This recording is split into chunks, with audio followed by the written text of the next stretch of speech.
Today, I'm going to tell you the top 10 things you need if you're moving to China. The first thing is visa requirements.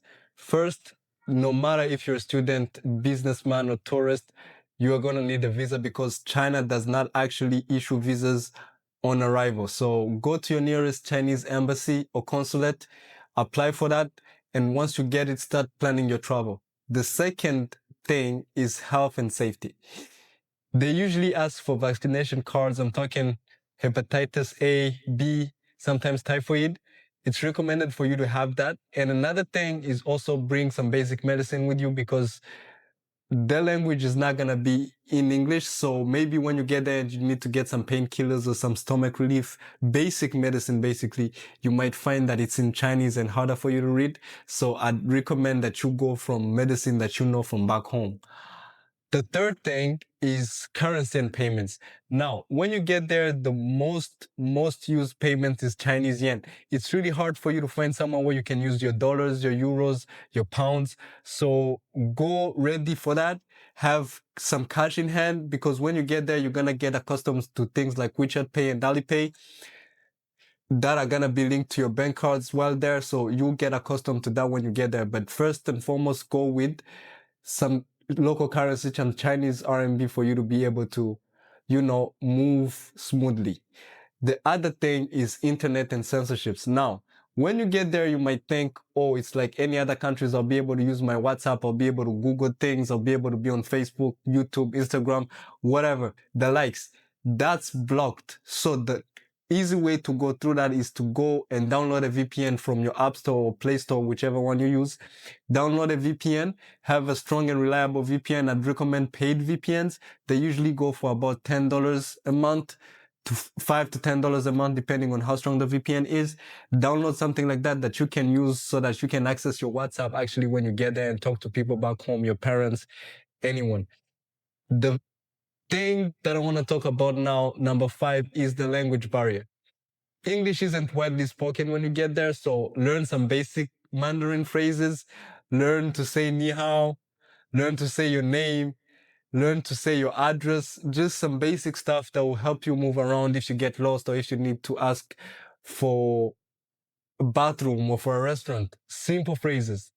Number 6 is cultural etiquette. Now, when it gets to this, everybody is from different nations, different places. So we have a tendency to have different traditions. So when you get there, try to respect their tradition. Try not discussing their politics too much. Try not be discussing sensitive topics. I'm talking maybe if you're there in business settings, or you exchanging business card, try to be polite, try to, basically be accustomed to the way they move so that you may have a better experience while there. Number 7 is transport and navigation. There's metro systems there that are pretty efficient. Buses are pretty efficient. You can download an app called Didi, which is basically like the Chinese Uber that will help you move around. So really getting a car is not needed unless you want to be able to have one. It's really not needed. The metro is there. The buses are there. Didi is there for safer and faster transport. Now, when it comes to food and water, food is diverse. There is good food, different cultures. They have African foods there. You can find European food if you like. You can find McDonald's, whatever. But the number one thing is to avoid drinking tap water because it's not as clean as you may think. So just go to your nearest store and buy any bottled water you can find.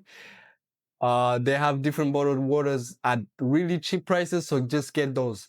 The other thing that's gonna be number 9 is air quality and climate. Now, in big cities, I'm talking the likes of Beijing, Shanghai, you might find that the air is a little bit polluted. So you find that most people are actually wearing masks. So if you're someone that can usually get allergies or catch the flu easily and you want to basically stay healthy, I'd recommend getting a mask if you're moving to those big cities that are mostly industrialized to, avoid the pollution and basically stay in great health.